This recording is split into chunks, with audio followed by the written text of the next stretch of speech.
Welcome back, misfits, underdogs, and little lunatics, to The Shining, Chapter 28. It was her.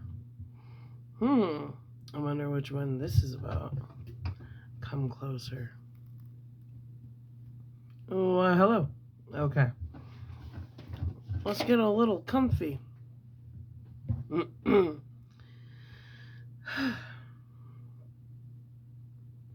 Chapter 28. It was her. Jack had stood on the stairs listening to the crooning, comforting sounds coming muffled through the locked door, and slowly his confusion had given way to anger. Things had never really changed, not to Wendy.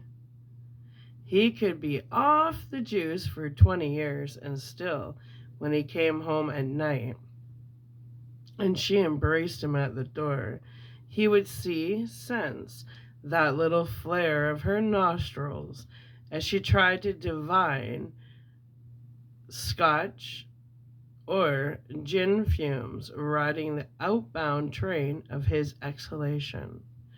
She was always going to assume the worst. If he and Danny got into a car accident with a drunken blind man who had had a stroke just before the collision, she would silently blame Danny's injuries on him and turn away.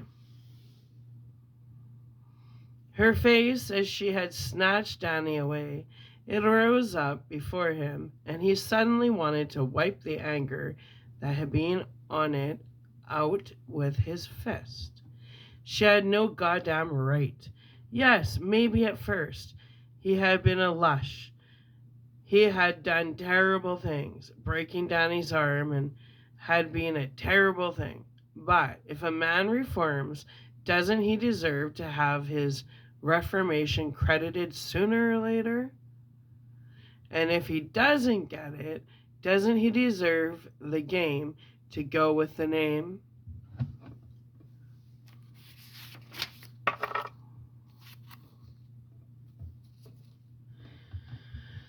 If a father constantly accuses his virginal daughter of screwing every boy in junior high, must she not at last grow weary enough of it to earn her scoldings? And if a wife secretly, and not so secretly, continues to believe that her teeter-tottering husband is a drunk? Okay, I'm going to interject here. That's hard because that's all trauma. So he's done some pretty shitty things in the past as a drunk. And he's trying to quit drinking. Because there's no booze there, physically, he's not drinking. But spiritually, he's drinking in his mind. Everything, he's craving it. He's really wanting it.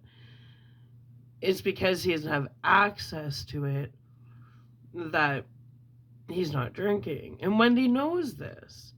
But in his mind, because he's not physically drinking, he's like, she's judging me. Because his cravings are manifesting as anger and rage. So he has physically quit drinking because he doesn't have access to the booze. But emotionally and spiritually, he's still an alcoholic because he uses the alcoholism as an escape, a band-aid to escape whatever's pissing him off. So, and she sees this. She feels it. He's not humble and happy. He's pissed. He's irritated. He's tight. He's got to gear down a few notches, and he's not doing so well. So in this situation, she'll always accuse him of drinking, and he'll always feel judged by her until the trauma of him being an alcoholic and how it's affected her and Danny is dealt with. And that's not something that time heals. Not at all. And how do they deal with that? Well, that's why they have Al Anon for family members of alcoholics, and that's why they have AA. I mean, there's a lot more other remedies, but like that's pretty quick. Is out there. Al-Anon is for family members, right? Because if you, it's like as above, so below, as within, so without. So you need your outer life is always a demonstration of what's going on in your inner world. That's just how it is. So he's sitting there having his little freakouts, popping aspirin like it's candy, and on edge. Well, all it's doing is showing what his inner world is actually going through. And it's not peace and harmony, let me tell you. Just quick little interjection. Okay. He got up, walked slowly down to the first floor landing, and stood there for a moment. He took his handkerchief from his back pocket, wiped his lips with it, and considered going down and pounding on the bedroom door, demanding to be let in so he could see his son. She had no right to be so goddamn high handed. Well, sooner or later, she'd have to come out unless she had planned a radical sort of diet for the two of them. A rather ugly grin touched his lips at the thought. Let her come to him. She would in time. He went downstairs to the ground floor, stood aimlessly by the lobby desk for a moment, then turned right. He went into the dining room and stood just inside the door.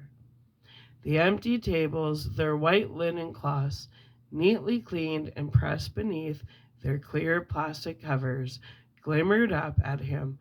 All was deserted, not but. Dinner will be served at 8 p.m. Unmasking and dancing at midnight.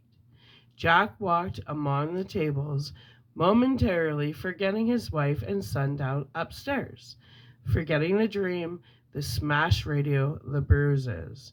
He trailed his fingers over the slick plastic dust covers, trying to imagine how it must have been on that hot August night in 1945.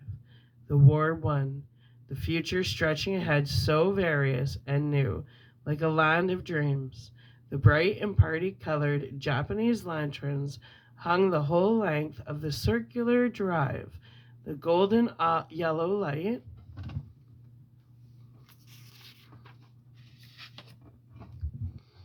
spilling from these high windows that were now drifted over with snow. Men and women in costume, here a glittering princess, there a high-booted cavalier, flashing jewelry and flashing wit everywhere, dancing, liquor flowing freely, first wine and then cocktails and then perhaps Boilermakers. The level of conversation going up and up and up until the jolly cry rang out from the bandmaster's podium, the cry of "A mask, a mask." And the Red Death held sway. He found himself standing on the other side of the dining room, just outside the stylized batwing doors of the Colorado Lounge, where, on that night in 1945, all the booze would have been free. Belly up to the bar, partner.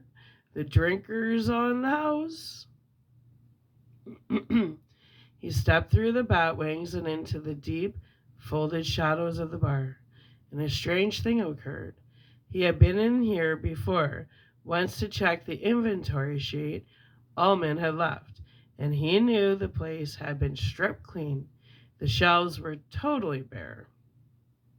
But now, lit only murkily by the light which filtered through from the dining room, which was itself only dimly lit because of the snow blocking the windows. He thought he had saw ranks and ranks of bottles twinkling mutedly behind the bar, and siphons, and even bar dripping from the spigots of all three highly polished taps.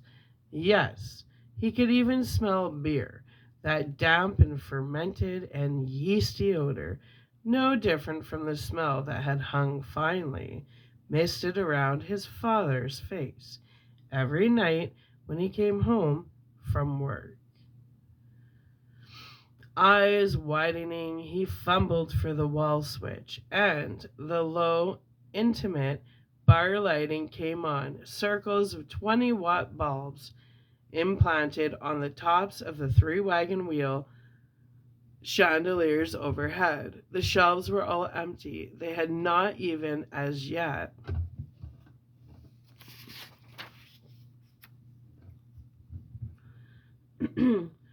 gathered a good coat of dust. The bar taps were dry, as were the chrome drains beneath them. To his left and to his right, the velvet upholstered booths stood like men with high backs, each one designed to give a maximum of privacy to the couple inside. Straight ahead, across the red carpeted floor, 40 bar stools stood around the horseshoe shaped bar. Each stool was upholstered in leather and embossed with cattle brands. Circled H, bar D, bar. That was fitting. Rocking W, lazy B. Water break.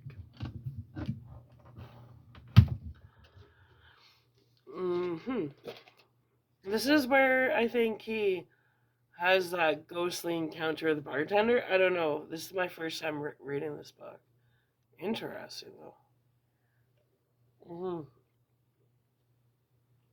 Water break, people. Water. It's good for you. Keeps you grounded. And I boil all my water. I won't drink water unless it's been boiled. Yeah. Well, let's get into it.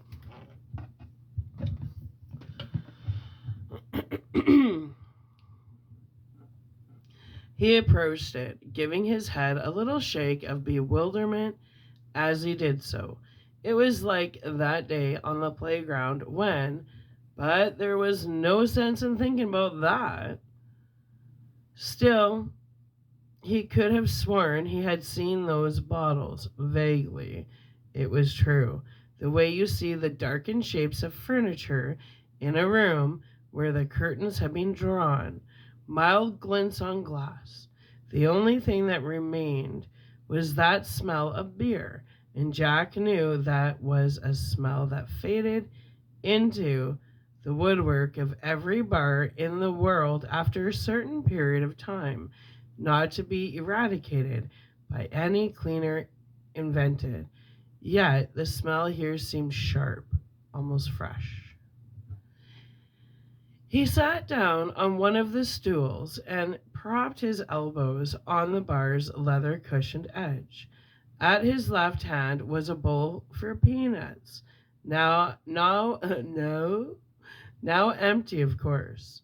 The first bar he'd been in for 19 months, and the damn thing was dry. Just his luck. All the same, a bitterly powerful wave of nostalgia swept over him, and the physical craving for a drink seemed to work itself up from his belly to his throat to his mouth and nose, shriveling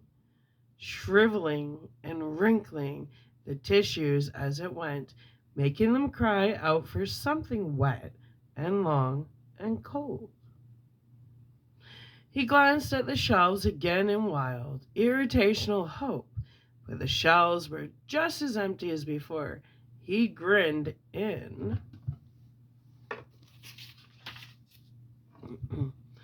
pain and frustration. His fist, clenching slowly, made minute scratchings on the bar's leather padded edge. Hi, Lloyd, he said. A little slow tonight, isn't it? Lloyd said it was. Lloyd asked him what it would be. Now, I'm really glad you asked me that, Jack said. Really glad, because I happen to have two 20s and two 10s in my wallet, and I was afraid they'd be sitting right there until sometime next April. There isn't a 7-Eleven around here. Would you believe it? And I thought they had 7-Elevens on the fucking moon. Lloyd sympathized. So here's what, Jack said. You set me up with an even 20 martinis. And every 20, just like that, kazang! One for every month I've been on the wagon and one to grow on. You can do that, can't you? You aren't too busy. Lloyd said he wasn't busy at all. Good man. You line those Martians up right along the bar, and I'm going to take them down one by one. White man's burden. Lloyd, my man. Lloyd turned to do the job. Jack reached into his pocket for his money clip and came out with an Excedrin bottle instead. His money clip was on the bedroom bureau, and of course, his skinny shank's wife had locked him out of the bedroom. Nice going, Wendy, you bleeding bitch. Oh, he's going loony. I seem to be momentarily light, Jack said. How's my credit in this joint, anyhow? Lloyd said his credit was fine.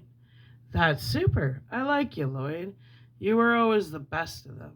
Best damn barkeep between Bear and Maine. Portland, Oregon, for that matter. Lloyd thanked him for saying so. Jack thumped the cap from his Excedrin bottle, shook.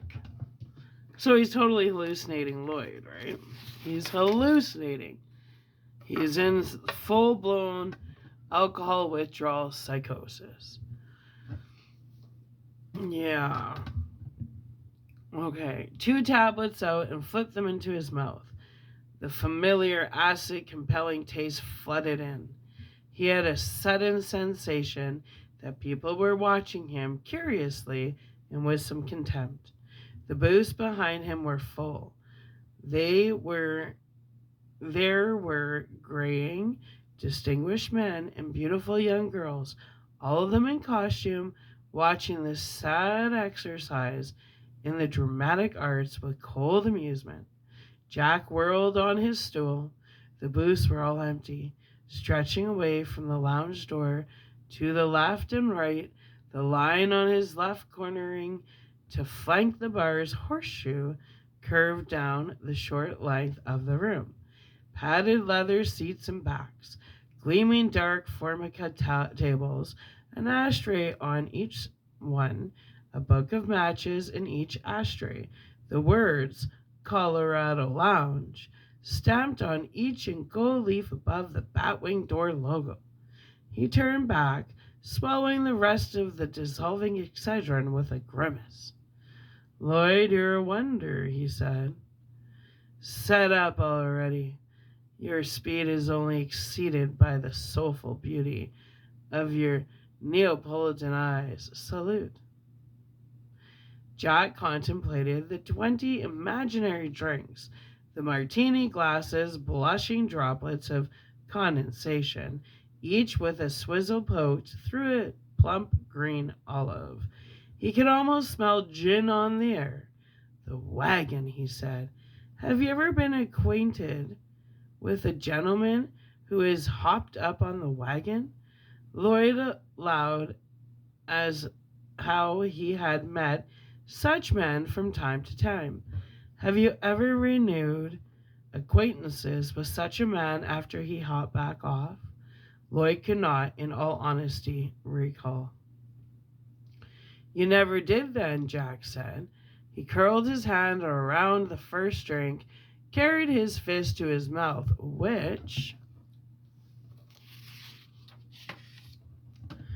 was open, and turned his fist up. He swallowed and then tossed the imaginary glass over his shoulder. The people were back again, fresh from their costume ball, studying him, laughing behind their hands. He could feel them.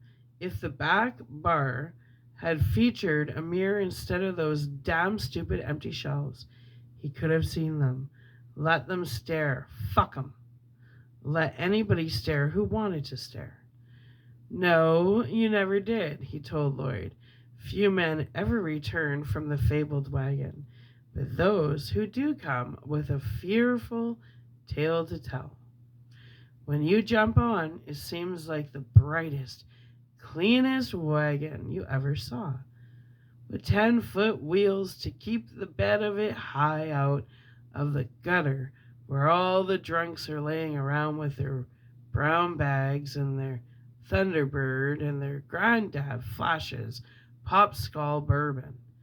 You're away from all the people who throw you nasty looks and tell you to clean up your act or go put it on in another town.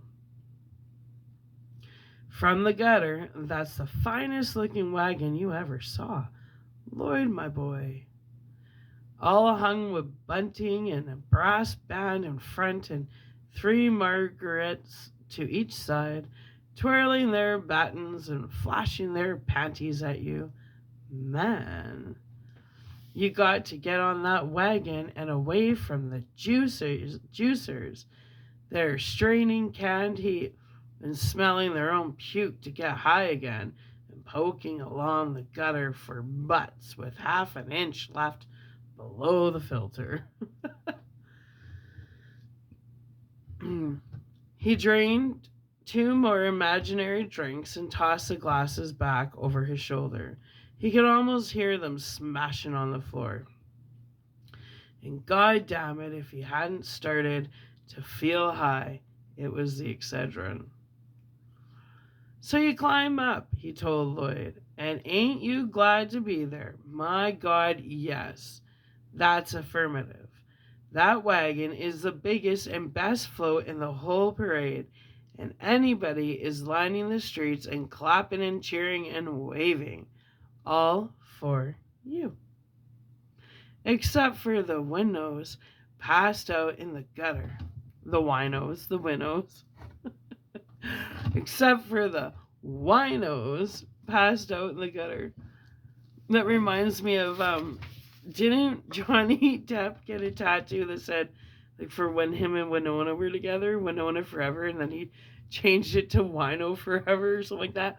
I mean, that might not be true because of all the bullshit fake news, but I always thought that was funny if it is true. Wino Forever. Anyway, those guys used to be your friends, but that's all behind you now.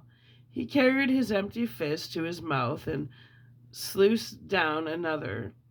4 down, 16 to go, making excellent progress. He swayed a little on the stool. Let 'em stare if that was how they got off. Take a picture, folks. It'll last longer. Then you start to see things. Lloydie, my boy. Things you miss from the gutter, like how the floor of the wagon is nothing but straight pine boards, so fresh they're still bleeding sap, and if you took your shoes off, you'd be sure to get a splinter. Like how the only furniture in the wagon is these long benches with high backs and no cushions to sit on, and in fact, they are nothing but pews with a songbook every 5 feet or so, like how all the people sitting in the pews on the wagon are these flat-chested Albertos in long dresses with a little lace around the collar and their hair pulled back into buns until it's so tight you can almost hear it screaming. I like that line.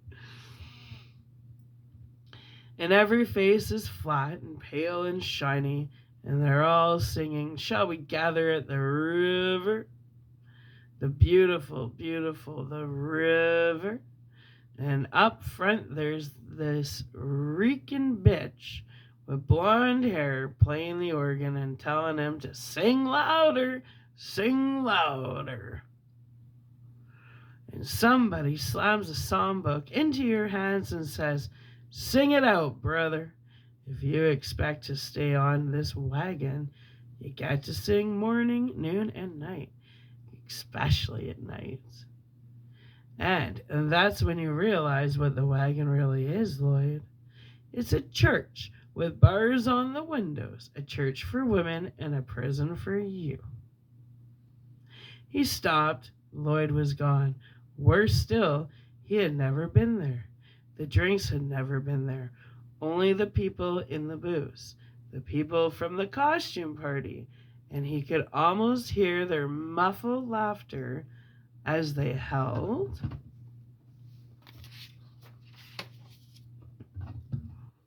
their hands to their mouths and pointed, their eyes sparkling with cruel pinpoints of light. He whirled around again. "Leave me alone." All the booths were empty. The sound of laughter had died like a stir of autumn leaves. Jack stared at the empty lounge for a tick of time, his eyes wide and dark. A pulse beat noticeably in the center of his forehead. In the very center of him, a cold certainty was forming, and the certainty was that he was losing his mind. He felt an urge to pick up the bar stool next to him, reverse it, and go through the place like an avenging whirlwind. Instead, he whirled back around to the bar and began to bellow. "Roll me over in the clover. Roll me over, lay me down, and do it again." Danny's face rose before him. Not Danny's normal face, lively and alert, the eyes sparkling and open, but the catatonic, zombie-like face of a stranger, the eyes dull and opaque, the mouth pursed babyishly around his thumb. What was he doing? Sitting here and talking to himself like a sulking teenager when his son was upstairs someplace, acting like something that belonged in a padded room, acting the way Wally Hollis said Vic Stenger had been before the men in the white coats had to come and take him away. "But I never put a hand on him. God damn it, I didn't." "Jack," the voice was timid, hesitant. He was so startled he almost fell off the stool, whirling it around.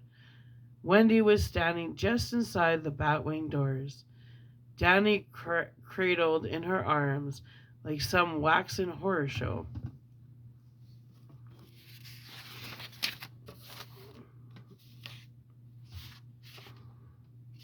Horror show dummy. The three of them were made a tableau that Jack felt very strongly. It was just before the curtain of Act Two, in some old-time temperance play, one so poorly mounted that the prop man had forgotten to stock the shelves of the den of iniquity. "I never touched him," Jack said thickly. "I never have since the night I broke his arm. Not even to spank him." "Jack, that doesn't matter now. What matters is..." "This matters," he shouted. He brought one fist crashing down on the bar, hard enough to make the empty peanut dishes jump. "It matters, God damn it, it matters." "Jack, we have to get him off the mountain. He's..." Danny began to stir in her arms. The slack, empty expression on his face had begun to break up like a thick mat of ice over some buried surface. His lips twisted as if at some weird taste. His eyes widened. His hands came up as if to cover them and then dropped back. Abruptly, he stiffened in her arms.